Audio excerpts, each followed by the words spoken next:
Hey guys, Lex here, back for more of The Greatest Attorney. Last time we spent most of the time hanging out with Iris and got to see Gina in prison for a bit. Hopefully we can investigate the crime scene today. Let's go.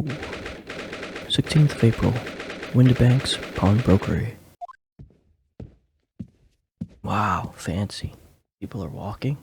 I don't see the small box anywhere. Could it be that blue thing on top of that red handkerchief saying here? This is where it happened then, last night. That's right. The two thugs I told you about were obviously ransacking the place, looking for valuables. But, apart from the policeman in here, you wouldn't know anything had happened. There's no sign of a disturbance. No, you're right about that, actually. What? There's like broken stuff everywhere. And blood. In fact, if anyone, it's the police who seem to be the ones doing the ransacking. I know what you mean. They're like a gang of organized criminals all dressed in black. Oi, I heard that. Oh, Inspector, good morning. I suppose I ought to thank you for your vigilance last night. We got to the scene before it was disturbed, at least. Shame you let the two rogues get away, mind. Yes, I'm sorry about that. I thought you'd assign extra men to the beat around here, Grixie. Now look what's happened. Hurley's been injured because there weren't enough police on duty. Oh, yeah, your ladyship. No one told me you were coming. I expect you to take full responsibility for what happened to Hurley and see that he has the very best medical care. Of course, your ladyship. The best doctors in the capital are tending to him as we speak. And I don't think it's Renault's fault that the rogues managed to get away, is it? Chasing criminals is the police's job. Absolutely, your ladyship. As you say, ma'am, as you say. The jetted black is totally blameless. Everyone's in agreement about that. Would you believe it? He's like a completely different person with Iris. Talk about a personality change. Oh, where are my manners? Are you thirsty, your ladyship? Perhaps you like some juice? Some nice, refreshing fruit juice. Oh, why? Are you thirsty, Grixie? I have some special herbal tea with me, if you'd like some.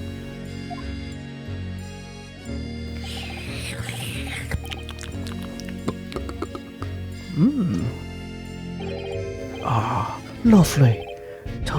Very much. That really hit the spot, your ladyship. I don't even recognize him like this.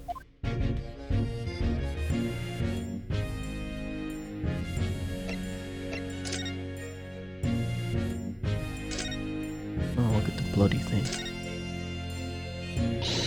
Alright then, let's see what we can uncover. Boy, what do you think you're doing, Sunshine? Can't touch anything in there. Oh, but we were hoping to investigate. This is a crime scene, for Pete's sake. No touching. What's the problem, Grixie? You're the lawyer, you know that. Oh, I'm ever so sorry, your ladyship, ever so sorry. The rules and regulations are a thorn on my side. Of course, if Mr. Naruhodo was to have been properly appointed by the accused, that'd be another matter. The accused, if you could show me some representation papers, I'd be only too happy to let you nose around. Did you hear that, Renault? You need Ginny to sign some representation papers. Looks like presenting the detective here with the correct paper is the only way. Too bad she said no. Guess we gotta converse. So, how's the investigation going, Inspector? Nothing to it, really. Very simple case, this. There's some very definitive evidence. We were just about to charge that diver we arrested last night, in fact.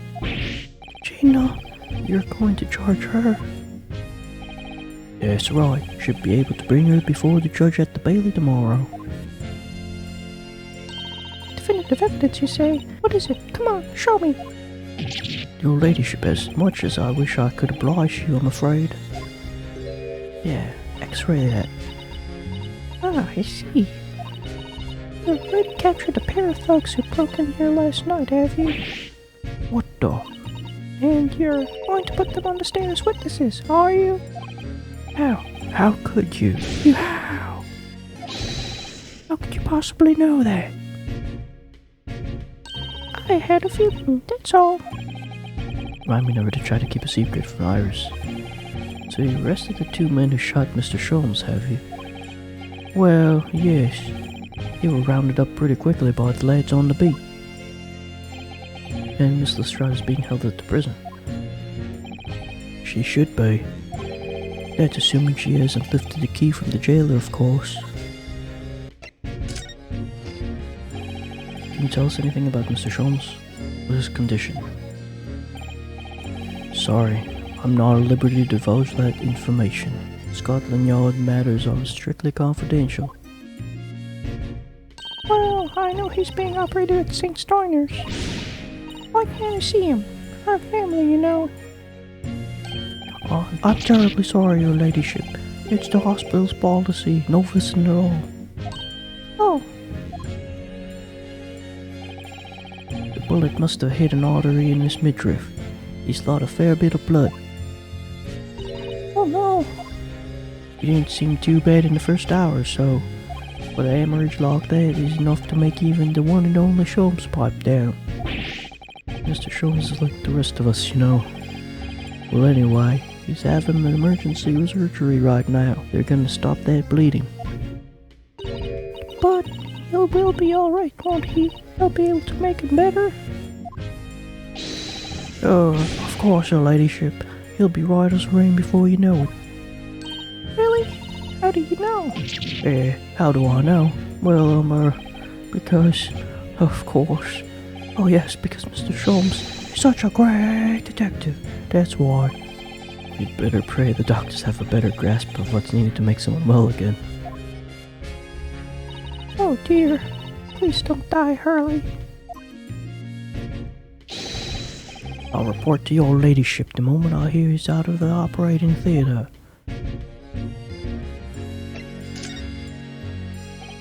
I couldn't help notice, Inspector. What? Out with the sunshine. Well, there seems to be a marked difference between the way you talk to me and Iris.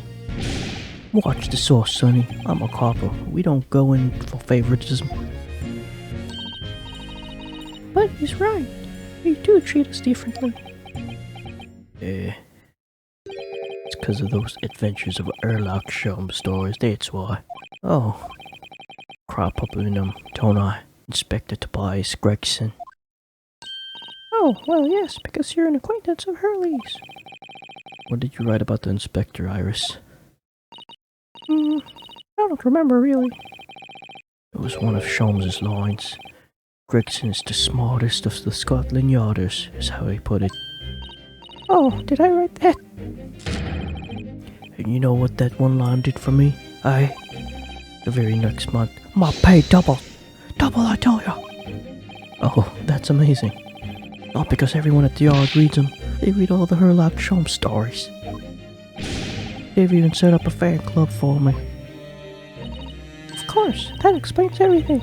It was around that time you became such a toadief to me. Can you blame me? All it takes is one bad word from you and Sholmes could change his tune about me. Gregson, no. The great detective will say, he's getting quite overrated these days. Think what will happen to my salary if that came out in print, eh? The whole thing gives me the willies. I'll tell you how many nights of sleep I've lost to worrying about it.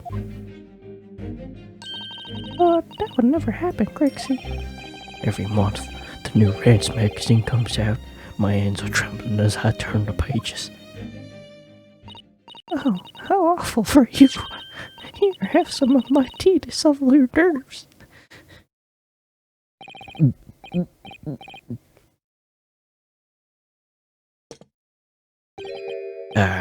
Lovely. Ta very much. That really hit the spot, your ladyship. Teetotal.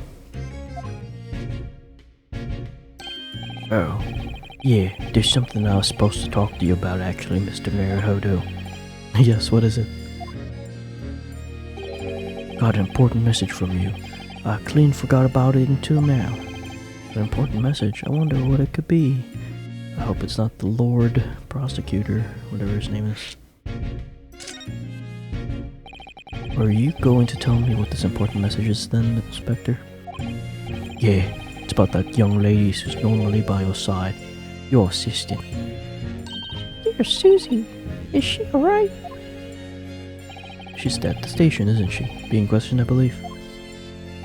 Nope, not anymore. She had to head off. Head off? Where? To Lord Strongheart's office, of course. He summoned her. Ah, yes, of course. I'd forgotten about that. One of those whipstocks took her there in the yard carriage after we'd finished questioning her. But she asked us to tell you she didn't have the fare for the journey and to go meet her there. She's got a nerve, using Scotland Yard as a bloomin' messaging service. I see. Well, thank you for passing that on, Inspector. Why did Susie have to go to the Lord Chief Justice? You didn't tell me. But I better head over to Lord Chief Justice's office to fetch her straight away. Alright, better prepare that voice.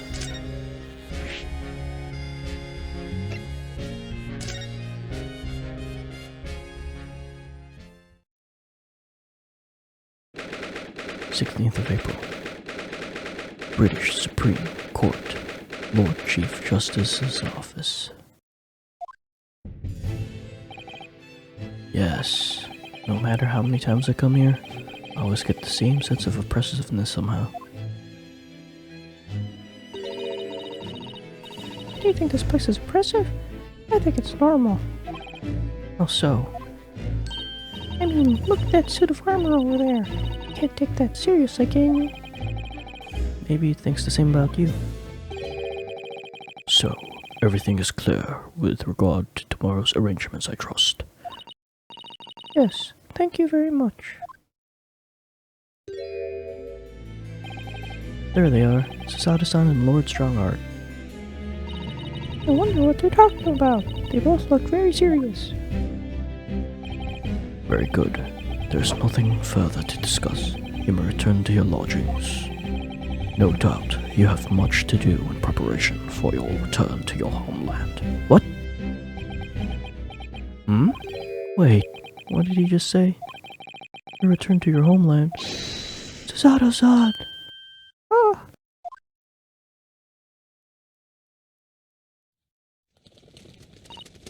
Oh, Mr. Naruhodo. Huh? What was all that about?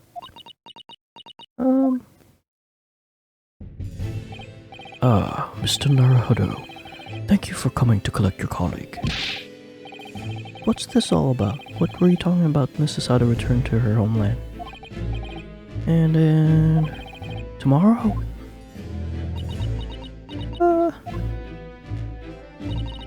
Tomorrow? But what about Ginny's trial? Oh, you mean... She's been formally charged now. Oh dear.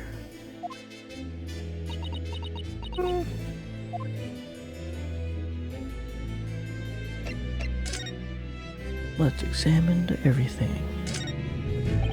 Those giant suits of armor are still facing each other, menacingly across the room. I just can't understand why anyone would wear things like that in battle. They must be so heavy. Expect you'd have had some special lightweight suit if it was down to you, wouldn't you, Iris? I think if it was me, I'd invent a world where people didn't need to fight each other in the first place. Oh, Iris, you're a champion. Well, what do you think? That was a model answer, wasn't it? She's 10, Ryunosuke. 10. And she's leading you around by the nose. Oh my goodness, just look at all these books. Yes, there are books about judicial systems of all different Western nations. Even for someone like me, it would take at least 10 days to read all of these. Just 10 days? Oh, I was only joking, Runo. I thought it'd be fun to play up my genius. Scarily believable with you. That's the trouble.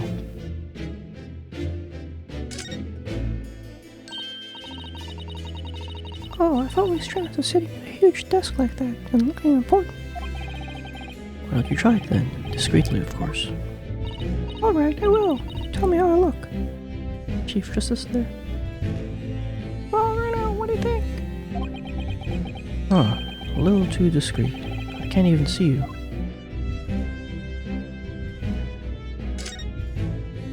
I love clocks and their mechanisms, don't you? The way all the hundreds of pieces fit together and work as one to move the hands of a single timepiece. Yes, I can imagine clocks are just your cup of tea. When I was little, I used to dream of one day living inside a clock, you know. Then you must be envious of the Lord Chief Justice having his office in a place like this, I suppose. No, not really. Oh, Well, I mean, that's a dream for when you're little. It'd be silly now. don't let Lord Strongheart hear you talking like that. Alright, wait, what? I could go to the sides. There's nothing on the sides.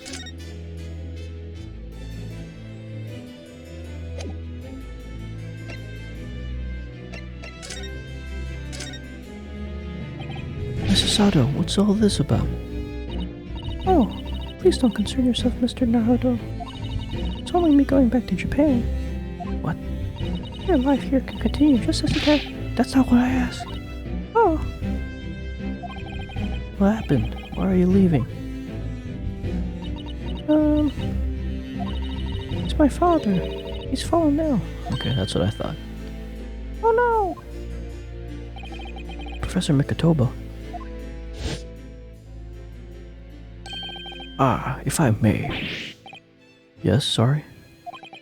You must be the defendant. Ryunosuke Naruhodo, I believe. Yes, that's right. My name is Eugene Mikotoba. I'm a professor of forensic medicine at Yume University. We received an international telegram from the Empire of Japan informing us of the news. 10 days ago, Father collapsed with a fever. The cause is apparently unknown, and it seems he grows weaker by the day. I don't believe it. As you are aware, the voyage from here to your country's capital, Tokyo, takes some 50 days. I thought it would be prudent to hasten Mrs. Sato's departure as much as possible. Yes, absolutely.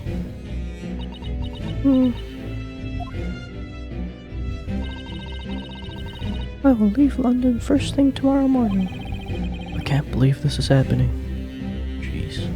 Wait, is Iris gonna be my assistant? I'm gonna die. So, Gina has been charged. She'll have to appear in court. Yes, she was formally charged a few hours ago. The date of the trial has already been set for tomorrow. No, not even 24 hours later. Gina, the Lestrade girl, and the murderer of the Baker Street pawnbroker, yes.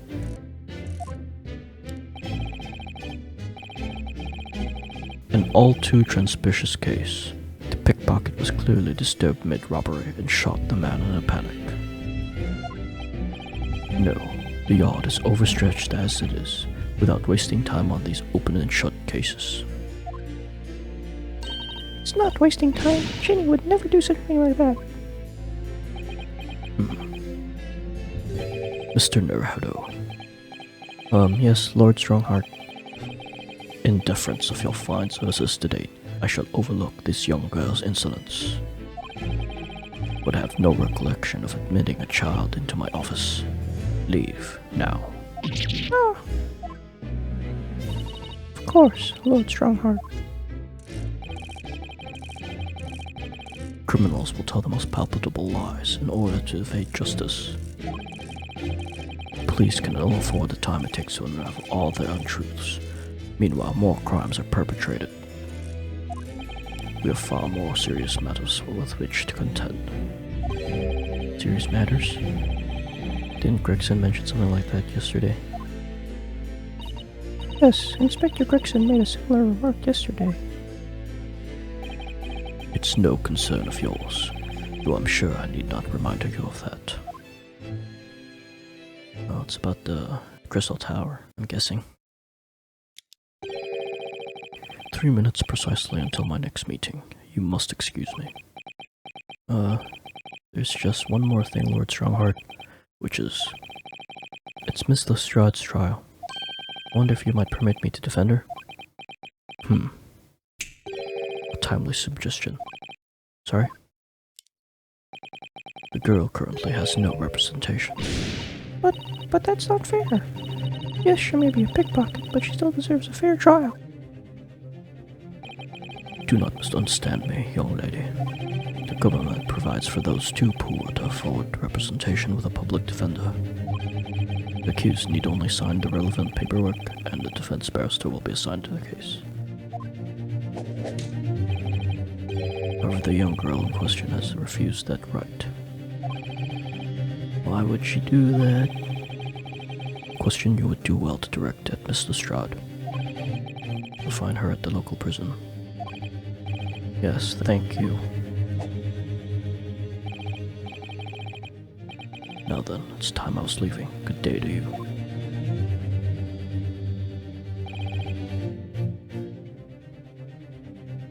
What a day. Gina charged with murder, Sada-san about to leave.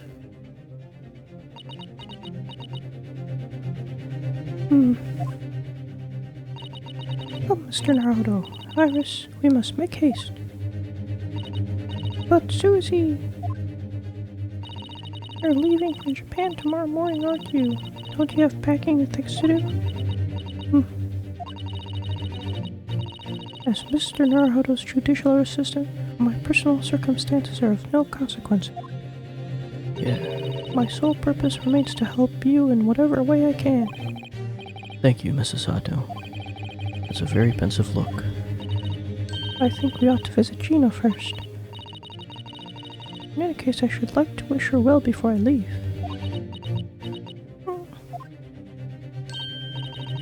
Sounds like a good idea. Let's go. If I'm honest, this is completely throwing me off. I'll just have to do what I can as a lawyer. Well, good thing I got Sato back to do the paperwork. Phew. I don't know how to do that. I think she done all the paperwork for all the trials.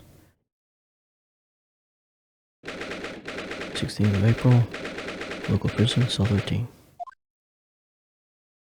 Ah! Hello again, Gina.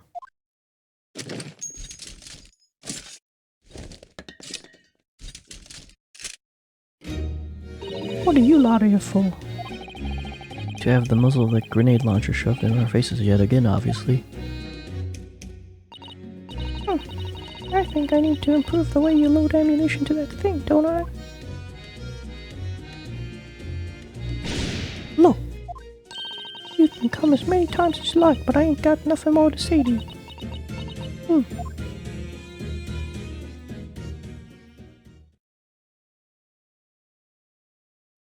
Gina, I wonder if you might hear me out. There's something I'd like to say. What? I'm sorry to say, I must reluctantly bid you farewell. Farewell? Tomorrow I must begin my journey back home, to Japan. I fear we may never meet again. Oh, right. I've had the pleasure of meeting so many lovely people here in London.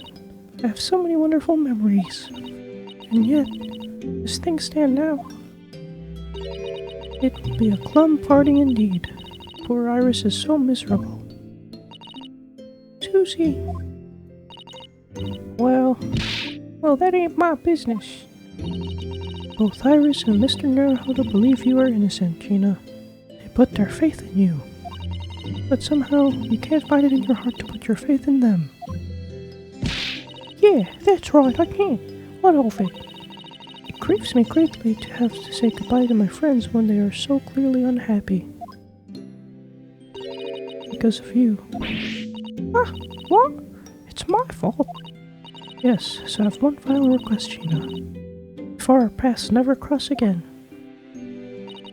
Right here and now, I want you to show both of them that you don't deserve the faith they've invested in you. Only by doing that will you truly be as alone as you claim to be. What are you talking about? What do you expect me to do, eh? You told us that everyone lies. So prove it by admitting one of your own untruths. Huh? What about what you said before, Ginny? You said something about unforgivable lies. You must tell Mr. Naruhodo and Iris the truth now. This is my last request before I leave. My last request as a judicial assistant. No, I can't. Whatever these lies are, they're obviously weighing very heavily on Gina's mind. Gina, I could be wrong, but is it something to do with what happened 2 months ago? Something about the trial? I killed him. The one in which Magnus McGilded was acquitted? Ah, The case of that mysterious murder that took place in the omnibus. You were called as a witness by the prosecution. Is that what this is about? yeah, you're right. Because in that trial, I lied. I lied like you wouldn't believe. Will you tell us about it now?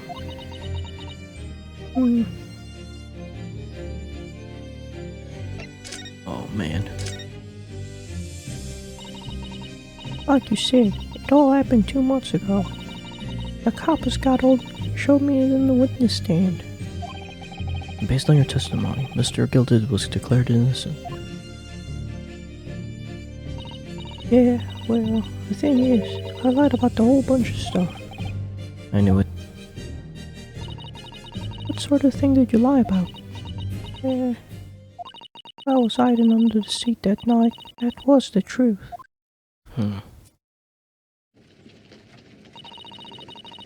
It was pitch black in the little cubby hole. I couldn't see a thing. Then... Thud. I heard that loud thud, like someone falling onto the floor. And that's when Mr. McGilded discovered you? Yeah.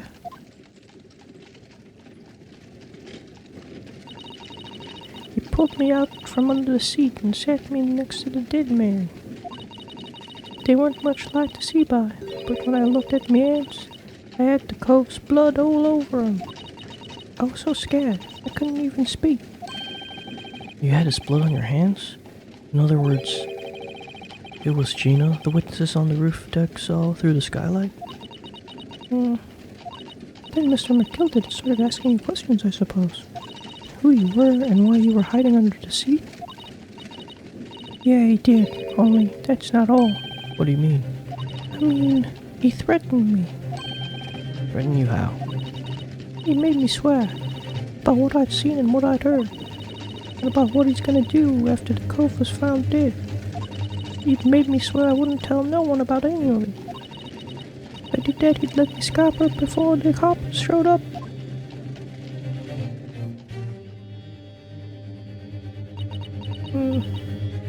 Gina, you must tell me what he swore you to secrecy about. What you saw, what you heard, everything. Man, oh shit. I wasn't expecting this, but this is what I wanted. You said McGilded made you swear not to tell anybody what you saw. But you were in the pitch black compartment under the seat the whole time, weren't you? Yes, Mr. McGilded sitting above your head, if I remember correctly. Yeah, that's true, but it was when I heard the thud of a cove hitting the floor, I let out a little scream, see? Couldn't help it. McGilded heard that and dragged me out by my arm, and that's when I saw it. It was on the floor next to the old geezer what had been stabbed. A disc, all bright and shiny. Disc. Do you mean? Yeah, that's it. The one with the D took off me at the Windibanks. So the music box disc was there on the floor of the omnibus. Not for long. McGilded spotted it straight away. He picked it up smartish and stuffed it in his inside pocket. So that disc was on the omnibus 2 months ago at the scene of Mr. Mason's murder. And the book trotter told me I want to mutter a word of it to no one. Man. 'Cause it was so dark under the seat in the cab, I was straining my ears the whole time. After a while, I heard the door and footsteps inside the cabin. Presumably that was McGilded getting on board. Nah, not only him. Oh. So I could definitely make out footsteps of 2 people. Oh. In that case, it would seem likely that it was Mr. McGilded and the victim. Mr. Thrice-Fired Mason. In his testimony during the trial, Mr. McGilded claimed he was slept during the carriage ride. But whenever I'm in a carriage, I'm taken with a fierce tiredness, and I always succumb to it. And your own testimony, Gina, supported this. All I could hear was the Irishman snoring. Yeah, that weren't exactly true. Neither of them was asleep. And I could hear him talking the whole time in low voices. What? What were they talking about? Sorry, I don't know. The sound of the horses and wheels was too loud. But that still tells us something.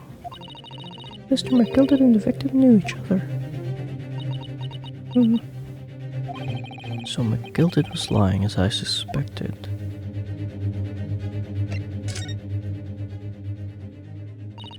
I knew it weren't gonna take long before someone raised the alarm that the bloke had been killed. Yes, you are quite right. The other passengers on the roof deck noticed very quickly. So when the cab came to stop, McGilded told me to ride back under the seat again. Climbed in and waited. But the 2 cops up top ran off to get the coppers. Yes, Mr. Fairplay and Mr. First. Right, and after they'd gone, McGilded asked the driver to do him a favor. Favor? Now then, fella. What I need you to do is take this coat of mine and deposit it with a nearby pawnbroker. And for your troubles, let's see now. I'll give you 10 guineas. Damn, 10 guineas? A nearby pawnbroker? You mean on Baker Street? Yep, you got it. It was Windibank's. She snapped up the money and ran off to pop this coat as fast as he could. So then there was no one else left in the carriage. Gilded opened the box under the seat and let me get out of there, but not without conditions. I see. Conditions. What were Mr. McGilded's conditions then? For letting you go free, I mean. Not telling a soul. Not for anything. But what I saw and what I heard. There was something else as well. There's more? Yeah. This is the most important thing, he said. I'm after sending the coachman on a little errand for me, with some small change in his hand. Now then, did you hear what I asked of him? Did you see anything at all? At all? You asked him to go pop your weasel, right? Aye. The fiend's taken me overcoat to deposit with the pawnbroker's whereabouts. And I want you, lass, take the redemption ticket for it. You understand? What? Oh, to have the ticket? That's right. I'll come fetch it from you later. Sometime within the next 2 months. You're to hang on to it until then. Is that clear? And whatever you do, don't lose it. Alright then. And in case I might happen to be delayed at all, you're to go to the pawn shop, Windibank so it is, and you're to extend the loan before the 2 months is up. If you forget, the article will be forfeited and any old fiend could come along and buy it. But I ain't got that kind of brass. Here's £5. That should be enough. Do we understand each other, lass? Don't try anything funny now, if you go against me. Yeah, I get it. Good. And one more thing. In a few days from now, you'll be visited by the police, I've no doubt. The coppers? Aye. They'll come asking you to take a stand in the court, to testify as a witness. So let's just have a wee chat about that, shall we? What it is that you might say, and what it is that you won't.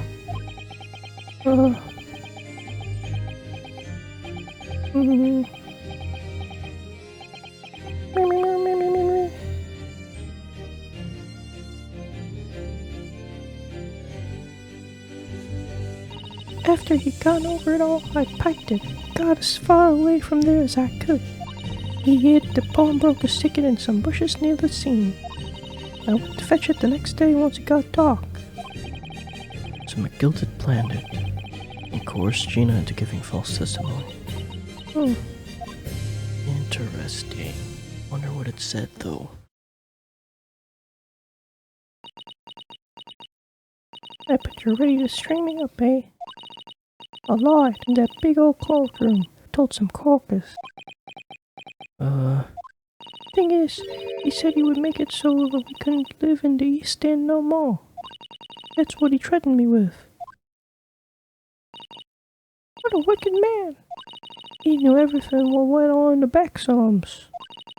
He knew we had no one to look after us. We was all just looking out for each other, getting by together. So you mean, Mr. McGilded would have. In a heartbeat, he would have had us lot chased out there if he wanted. And then where could we have gone, eh? Nowhere, that's where. So, I didn't have no choice. Thank you, Gina, for telling us everything. But I'm for it now, eh? Go on, admit it. You must be livid. Well, you can make amends by doing me a simple favor. Favor? What? Sign the representation papers for tomorrow's trial. You don't actually want me to represent you in court, you could rip it up later. But we need that paperwork or we can't investigate. The police won't let us. Investigate what? The scene of the incident last night. Mr. Shrums was shot, you see. You what? Alex having a big operation right now, Jeannie. Is it bad? Is he gonna be alright? Shrums is gonna be alright, right? That's why I want to investigate, for Mr. Shrums' sake as much as anything. Right. So what you're saying is if I sign that bit of paper, everyone's happy? Is that it? Something like that, Mrs. Sato? Yes, of course. I have the representation papers here.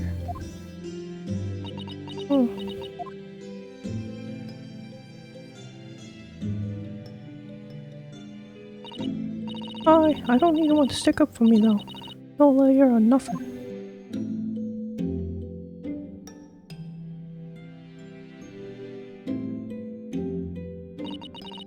Poor Jenny, she seems so lonely.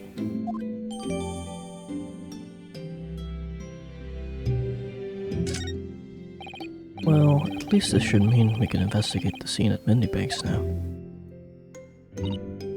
Yes, and perhaps we can come back to visit Jenny when we're done there. I feel like we finally cracked Gina. She's opened up to us at last. And now I have her representation papers. No one else knows just what a responsibility that is. Anyway, for now it means Inspector Gregson can't stop us from investigating at Windibank. Although, something tells me he's not going to be happy about it.